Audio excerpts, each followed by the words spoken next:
After my husband died, his mother said, "I'm taking the house, the law firm, all of it except the daughter." My attorney begged me to fight. I said, "Let them have everything." Everyone thought I was crazy. The final hearing, I signed the papers. She was smiling, until her lawyer turned white when, "My name is Miriam Friedel. I'm 31 years old, and until recently, I lived in Covington, Kentucky, a small city that sits right across the Ohio River from Cincinnati. The kind of place where people wave to each other from their driveways and somehow always know what you paid for your house. I married Joel Friedel when I was 24. He was a personal injury attorney who built his own firm from absolutely nothing. Well, from his mother's $185,000 loan and about 6,000 hours of his own sweat. He started in a tiny rented office above a flooring store on Madison Avenue, the kind of office where you could hear someone picking out laminate samples through the floor every time a client sat down for a consultation. Within 5 years, he'd moved to a real office suite, hired a small staff, and was billing over $600,000 a year. Friedel and Associates. His name was on the door, and his mother never let anyone forget who paid for that door. Joel died on a Thursday evening, March 6th, cardiac arrest. They found him at his desk at the office, his hand still on his coffee mug. He was 36 years old. I got the call while giving Tessa a bath. I drove to the office with wet sleeves rolled up to my elbows and soap still under my fingernails. By the time I got there, the paramedics had already stopped trying. The funeral was the following Wednesday. Carla wore black Chanel sunglasses indoors, the kind that cover half your face so you can't tell if the person is actually crying or just performing grief for an audience. Spencer, Joel's younger brother, stood next to her looking like a kid waiting for the principal. He was 29, had never held a job for more than 5 months, and lived in Carla's guest house in Burlington, where his primary responsibilities were sleeping until noon and ordering things off the internet with her credit card. You need to understand something about Carla. She wasn't some helpless old woman. She'd owned 4 dry cleaning stores across northern Kentucky, built them up herself after her divorce from Joel's father. She knew business, she knew numbers. Or at least she thought she did. The dry cleaning world runs on simple math. Clothes come in dirty, clothes go out clean, cash goes in the register. She applied that same logic to everything, including a law firm she'd never set foot inside professionally. To Carla, Joel's practice was just another store, except instead of pressing shirts, you pressed lawsuits.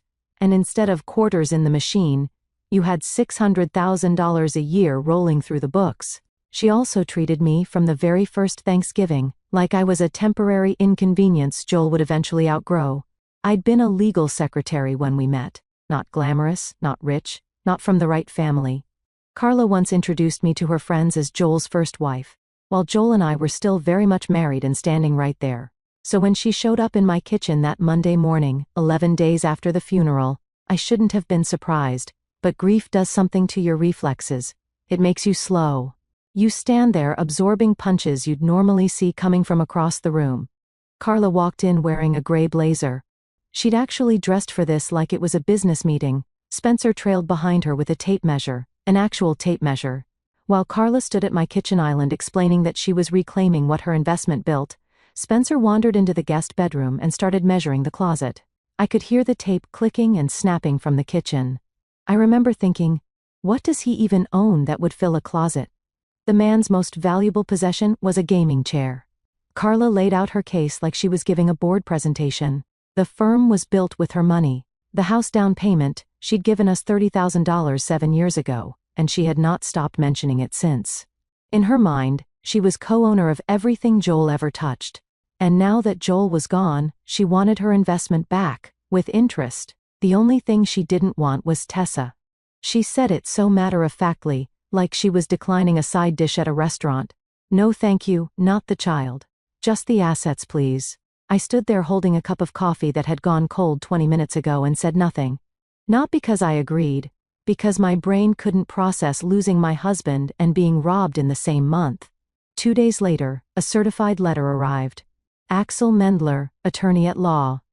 Carla had filed a formal contest of Joel's will and a creditor's claim against his estate for her $185,000 loan. This wasn't kitchen table talk anymore. This was a legal attack, and she'd launched it before Joel's flowers had even wilted on the grave. Before we continue, please subscribe and tell me in the comments where you're watching from, and what time it is there. I read every single one. Thank you so much for your support. Now, where were we? Right.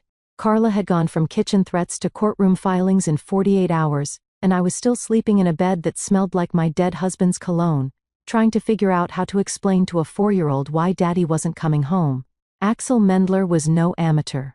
He filed the will contest on solid enough grounds, arguing that Carla's $185,000 loan constituted an investment in the firm, giving her a claim to its value. He also filed a separate creditor's claim for the loan itself, 2 legal fronts at once. Carla was spending $350 an hour on this man, and she wanted results fast, but Carla wasn't content to wait for the legal system. She decided to start managing her new empire immediately. The week after filing, she drove to Joel's office, Friedel & Associates, a second-floor suite on Scott Boulevard, walked in like she owned the place, and started introducing herself to the staff. There were only 4 employees, 2 paralegals, 1 receptionist, and Gail Horvath, the bookkeeper who'd been with Joel for 6 years. Carla told them all she was assuming oversight of operations, and that changes were coming. She told Gail to print out the firm's revenue reports for the last 3 years. Gail printed them. Carla looked at the top line, $620,000 in annual billings, nodded like she'd just confirmed what she already knew, and left. She never asked for the expense reports. She never asked about debts. She never opened a single folder that wasn't labeled income. It's like checking your bank balance, but only looking at deposits and deciding you're a millionaire. Then she started calling Joel's clients. One by one, she tracked down their numbers and called to introduce herself as the person who'd be overseeing the transition. She had no legal authority to do this. She had no law license. She didn't even know what half of Joel's cases involved, but Carla believed that confidence was the same thing as competence, and she had confidence to spare. Most of Joel's clients, understandably alarmed by a phone call from their dead lawyer's mother, transferred to other firms within days. Carla was systematically destroying the revenue stream of the very business she was fighting to own. It was like watching someone set fire to a house while arguing with the insurance company about how much the house was worth. Then Spencer happened. A week after Carla's office visit, Spencer pulled up to my house in Carla's Buick Enclave with 2 duffel bags, a PlayStation, and a large bag of barbecue chips. He walked to the front door and announced that he was moving into the guest bedroom because, and I quote, "Mom said it's basically ours now anyway." He did not bring sheets, a pillow, or a single change of professional clothing. He brought a gaming console and snacks. I told him to leave. He refused. I called the Covington police. 2 officers arrived, confirmed that the house was in Joel's name and I was the surviving spouse, and escorted Spencer back to the Buick. He left the chips on my porch. I threw them away. That night, Carla called me. Her voice hit a pitch I didn't know human vocal cords could produce, somewhere between a smoke alarm and an opera singer warming up for a death scene. She told me I was heartless, cruel, and that Joel would be disgusted with me for throwing his brother onto the street. I reminded her that Spencer lived in her guest house and had his own bedroom there. She hung up on me. Meanwhile, my own people were losing faith in me. My mom drove up from Lexington that weekend, sat at my kitchen table, the same table where Carla had laid out her hostile takeover plan, and said, "Honey, you have got to fight this." My best friend Shannon called every night saying the same thing. "Get a lawyer. Get a shark. Don't let this woman steamroll you." So I hired Lyra Schmidt. She came recommended by a colleague of Joel's, a German-American woman in her mid-50s with silver-streaked hair, and the kind of calm, precise energy that made you feel like everything might actually be okay. Lyra had handled estate disputes for 20 years. She reviewed Carla's filings in about 40 minutes and told me it was beatable. The loan had no partnership agreement, no formal terms, nothing in writing that gave Carla equity in the firm.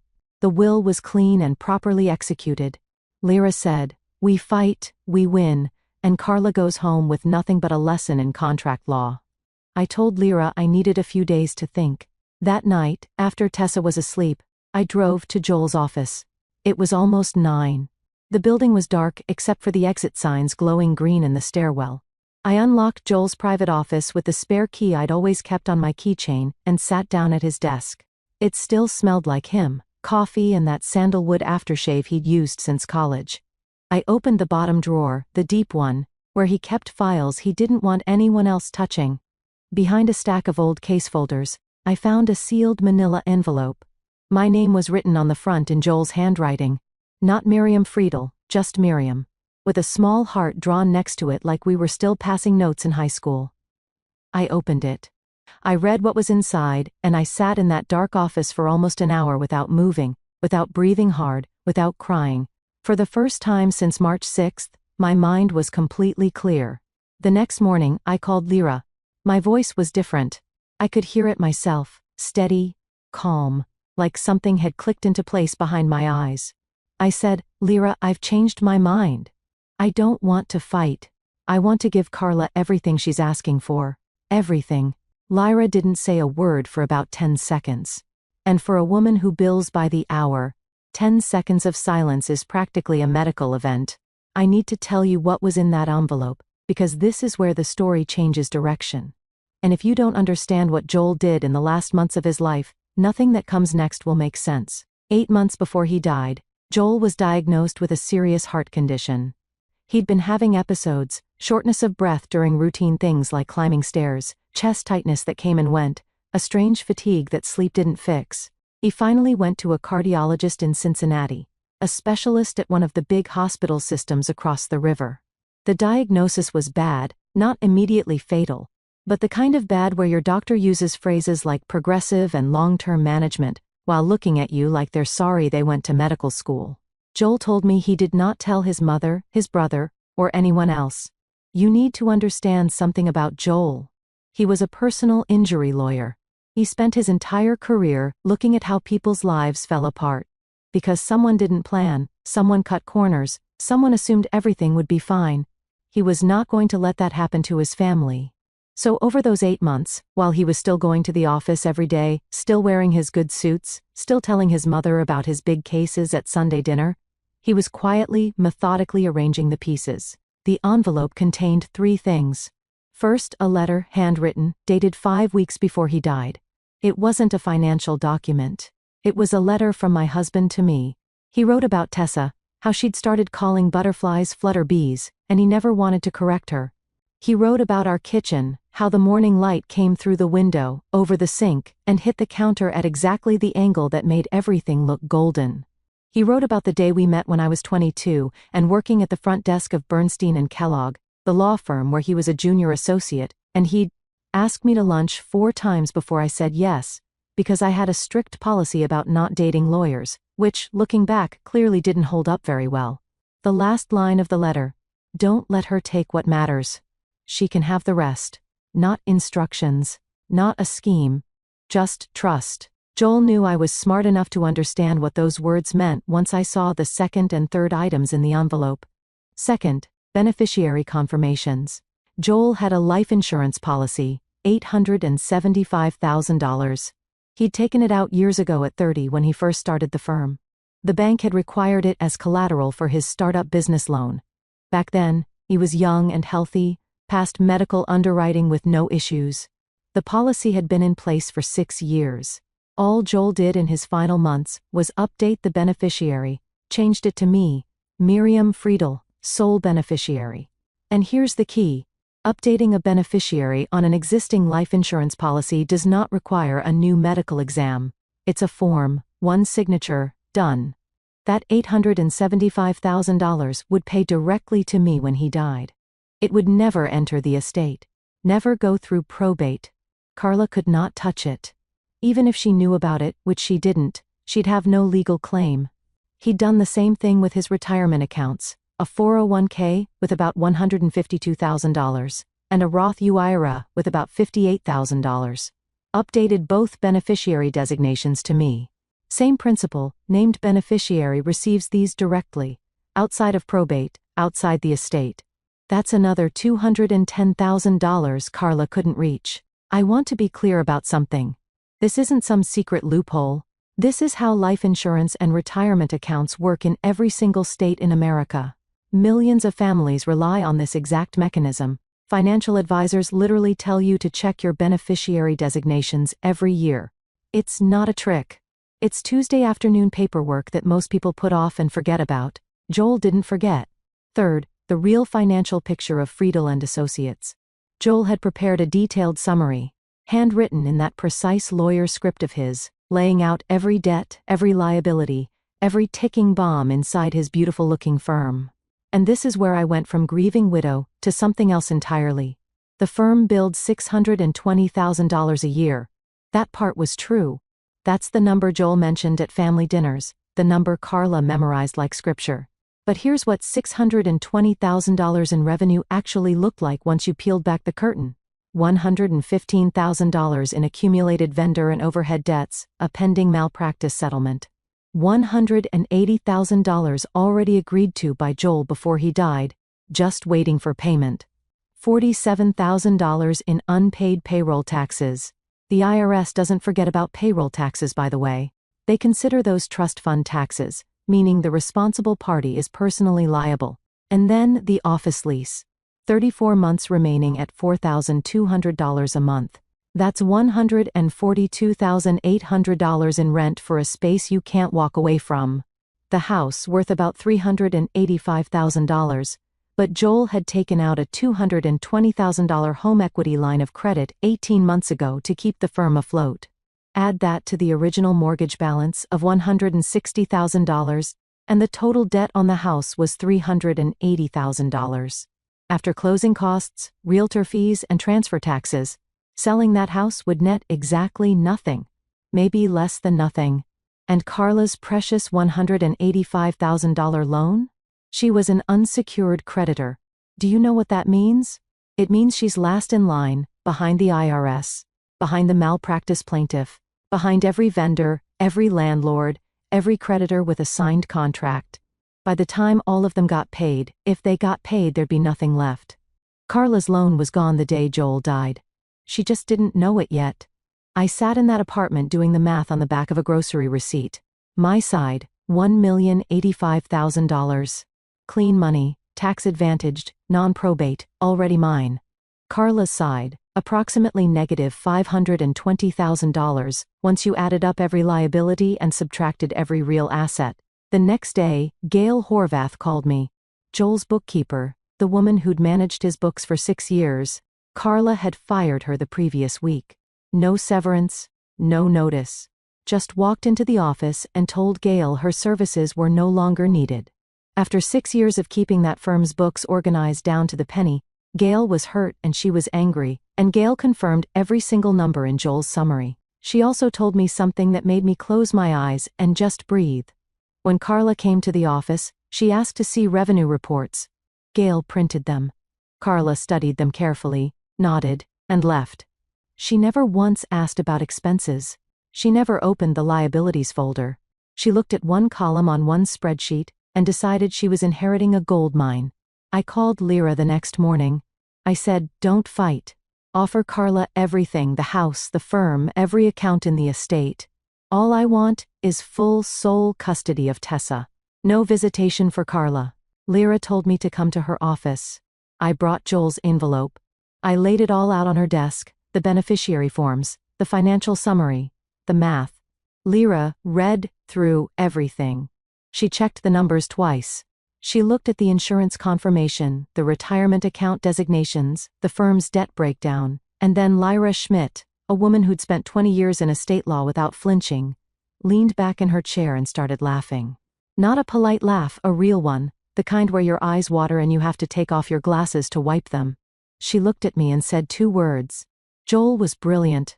Then she picked up her pen and started drafting the settlement offer. Lyra contacted Axel Mendler the following week with an offer that, on paper, looked like a complete surrender. Miriam Friedel would relinquish all claims to estate assets, the firm, the house, every bank account connected to Joel's name. In return, Miriam wanted 2 things: full sole custody of Tessa with no visitation rights for Carla, and Carla drops the will contest permanently. That's it. Take the empire. Leave the child. Axel, to his credit, was suspicious. When someone hands you everything you asked for without a fight, any decent attorney starts looking for the trap. He called Lyra back and said he wanted more time. Specifically, he wanted a full forensic audit of the firm's finances. He told Carla, "Give me 2 weeks to go through the books properly." 2 weeks. That's all he asked for. Carla said no. And here's the thing. Her reasoning wasn't stupid. It was actually logical from her perspective. She'd watched Miriam for 7 years. She'd seen a quiet, polite woman who never argued, never pushed back, never raised her voice at a single holiday dinner, no matter how many times Carla called her Joel's first wife or asked when she was going to do something with her career. In Carla's mind, Miriam was finally doing what Miriam always did. Folding. And if you're holding a winning hand and your opponent is trying to leave the table, you don't say, "Wait, let me double-check my cards." You take the pot, she told Axel. "I've seen the revenue. $620,000 a year. My son built that with my money. Get me those papers before she changes her mind." Axel pushed back hard. He drafted a formal advisory letter. 2 pages, single-spaced, stating that due diligence on the firm's financial position was incomplete, and recommending that Carla wait for a full audit before accepting any transfer of assets and liabilities. This is standard legal practice. Attorneys do this to protect themselves, and Axel was protecting himself beautifully. Carla read the letter, signed the waiver at the bottom, acknowledging that she was proceeding against counsel's recommendation, and told Axel to schedule the signing. There was one more thing. Axel asked Lyra directly, "Are there any non-estate assets we should be aware of? Life insurance policies? Retirement accounts with named beneficiaries?" Lyra responded exactly as she should have. "Non-estate assets are outside the scope of this estate settlement, and my client is under no legal obligation to disclose them." Carla heard this through Axel and dismissed it immediately. Joel never mentioned life insurance to her. She assumed he didn't have any. Why would he? He was 36. He was healthy as far as she knew. Young men don't think about life insurance. Except Joel did, because a bank had required it 6 years ago, and Joel was the kind of man who kept paying premiums on time even when everything else was falling apart. While Carla was busy signing waivers and ignoring her own attorney's advice, I was quietly building my new life. The insurance company processed my claim in just under 3 weeks. $875,000 deposited directly into my personal checking account at a credit union in Florence, Kentucky. I'd opened that account specifically for this purpose. No connection to any of Joel's accounts. No connection to the estate. I also initiated the rollover on Joel's retirement accounts.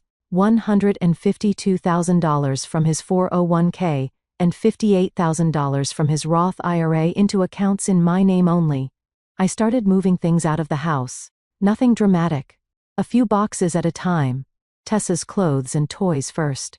Then, my books. My documents. The photo albums. I found a 2-bedroom apartment in Florence, about 20 minutes south of Covington. Clean, safe, good school district. First and last month's rent was $1,800.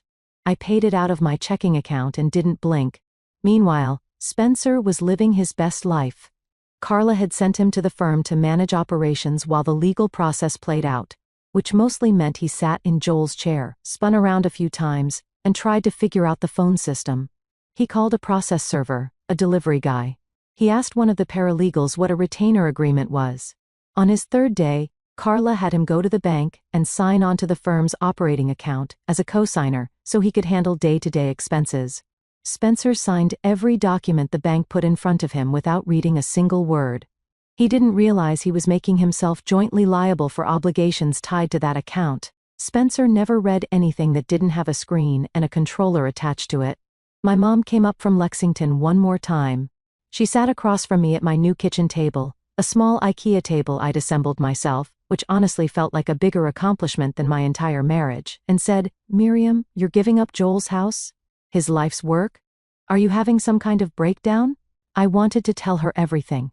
I wanted to open my laptop and show her the bank balance and watch her eyes go wide. But I couldn't. Not yet.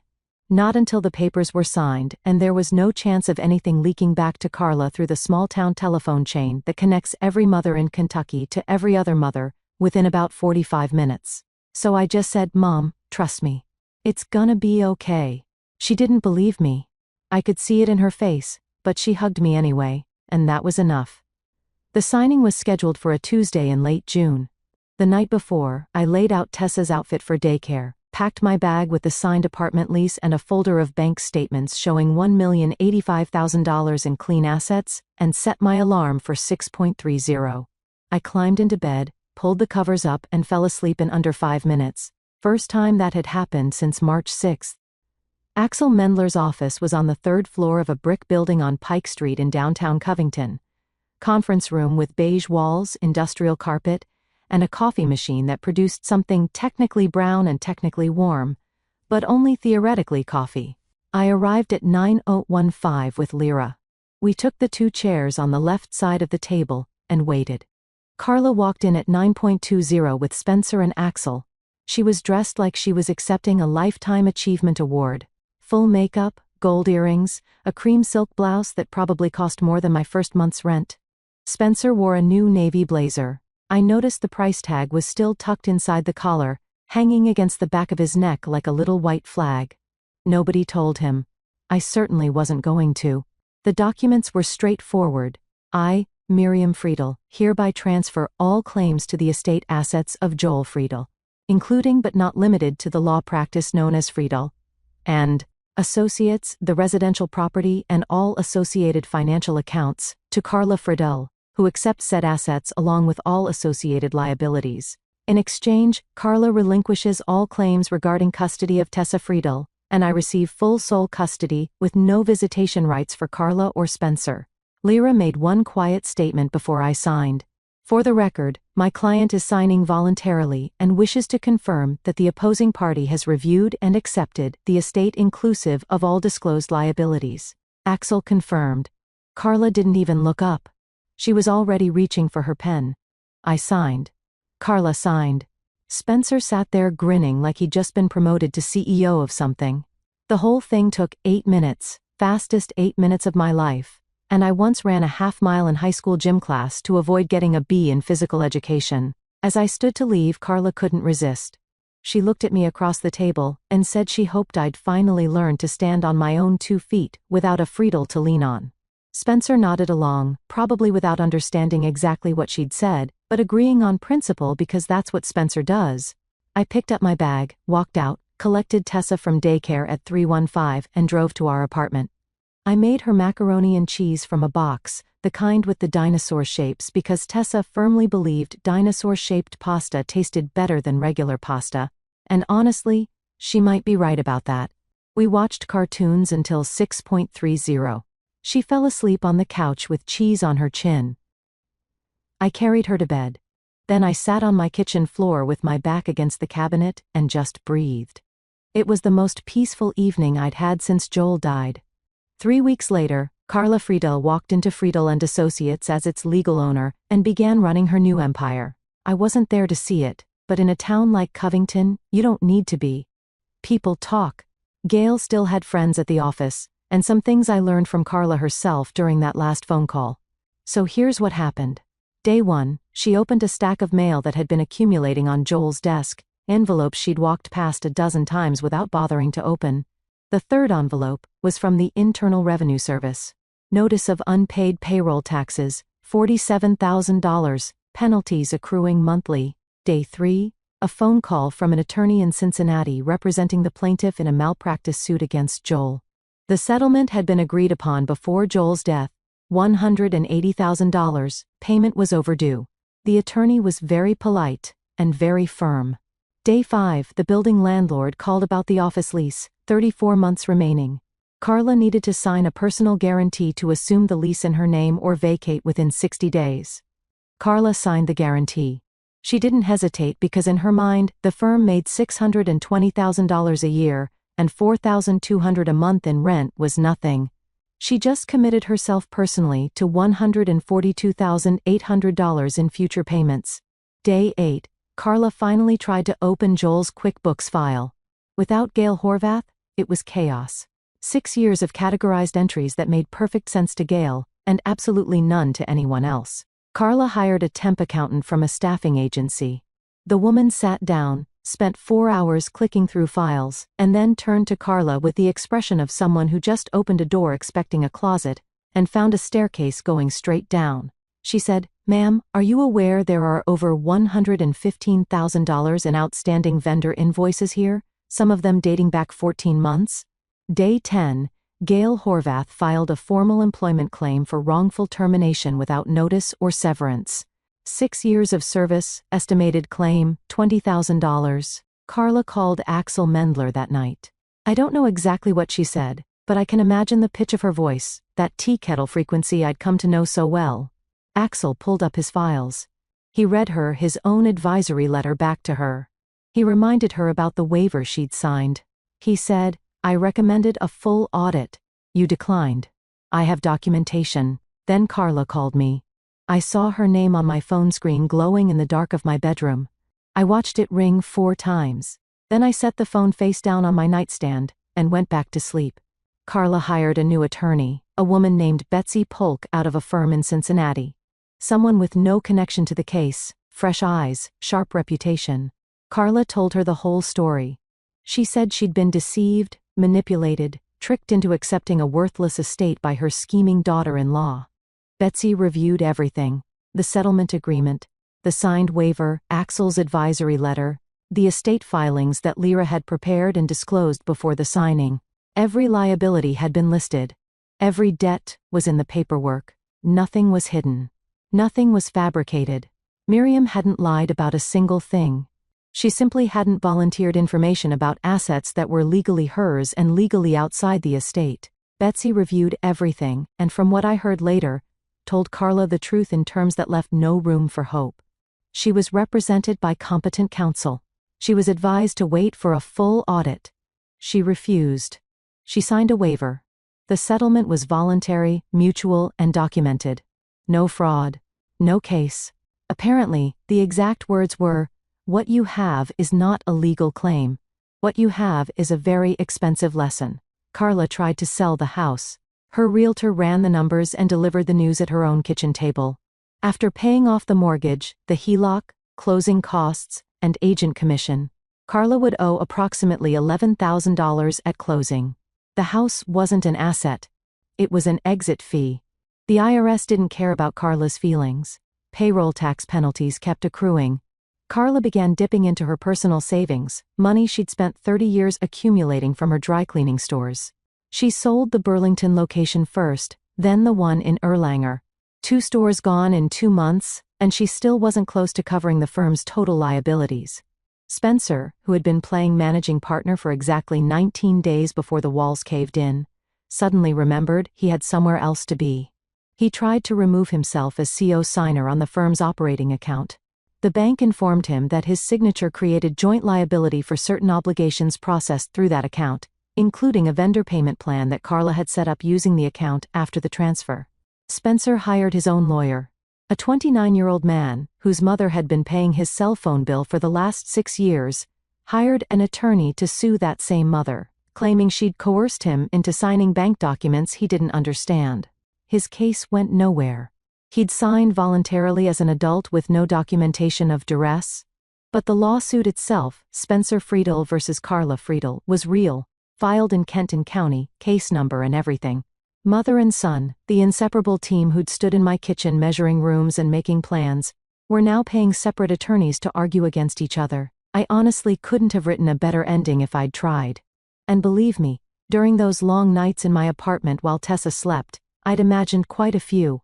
The last time Carla called me, I answered. She was crying, not the performative grief I'd seen at Joel's funeral. Real tears, the messy kind. The kind you can hear through a phone. She said she was losing everything. She said she didn't know. She said she needed help. I listened. I didn't interrupt. And when she finished, I said, "Carla, you stood in my kitchen and told me you wanted everything except my daughter. Do you remember that? You said you didn't sign up for someone else's child. You wanted the house, the firm, every single dollar. And I gave you exactly what you asked for, every single piece of it." Then, I hung up. And I went back to helping Tessa glue macaroni onto a piece of construction paper, because she decided she was making a portrait of a horse, and she needed more noodles for the main. That night, after Tessa was in bed, I sat at my little IKEA table, the one I'd assembled myself with a YouTube tutorial and a butter knife because I couldn't find the Allen wrench, and opened my laptop. I filled out the application for a paralegal certification program at Gateway Community College. Tuition was $4,200 a semester. My bank account had $1,085,000 in it. I could afford it. On my nightstand, framed in a simple black frame I'd bought at a craft store for $6, was Joel's letter. I read the last line every night before I turned off the light.